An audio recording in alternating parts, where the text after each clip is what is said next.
But then we all know that, okay, we live in a world where, at least in this world, the United States part of the world, where credit is classism, racism, it segregates people, businesses, communities. How is it that we live in a world to us that appears that it's all legal and lawful and actually happens every day and people aren't going to prison or people aren't filing charges or there aren't real like legal attorneys going after consumers for doing this? So that's a good question. Company policies are not law.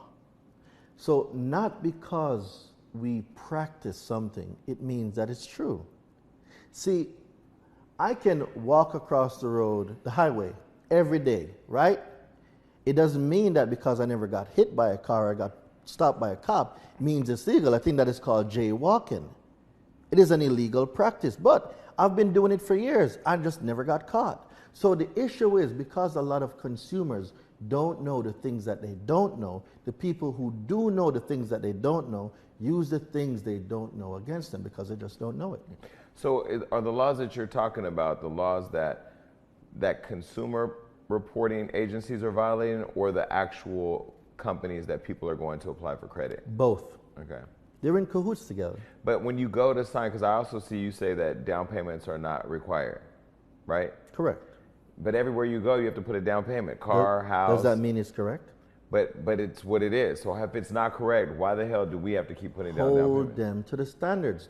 When you know So you're better, saying if I want to go buy a house in Miami right now, house is $5 million, because I literally found one yesterday. It's 5 or 6 million. And they say we want 10% down. I can say no. all right.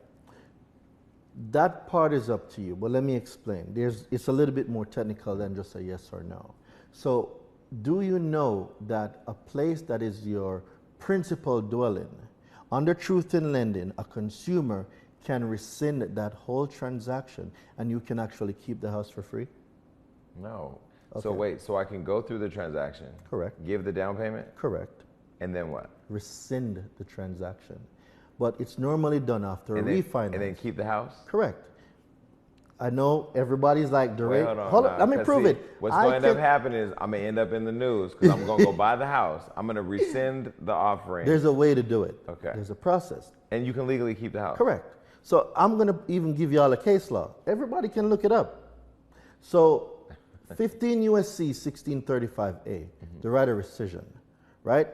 So let me break it down. I mean, the headline for this interview has to be learn how to buy a house and get your down payment back, you know? So 15 USC, and everyone can follow, 1635. It's going to bring you to truth in lending, and it's going to bring you to the right of rescission. This isn't Daraine making this up. This is law. Disclosures of obligor's right to rescind, except as provided in this section, in the case of any consumer credit transaction, including open-end or increasing the credit limit for an open-end credit plan in which a security interest, when you do that promissory note, what does that create? A promise. A security interest. Yeah, okay. Right? A security interest, including any such interest arising by operation of law, is or will be retained or acquired in a property which is used as the principal dwelling. So a home is your principal dwelling, right? Principal dwelling of the person to whom the credit is extended. In this case, it would be extended to you. The obligor shall have the right to rescind the transaction until midnight of the third business day following the consummation of the transaction. So that means I go buy the house, I give them the down payment, within 72 hours, I request it back. Not requested back. So when it comes to the first loan, it's a lot more tedious. It works better for a refinance.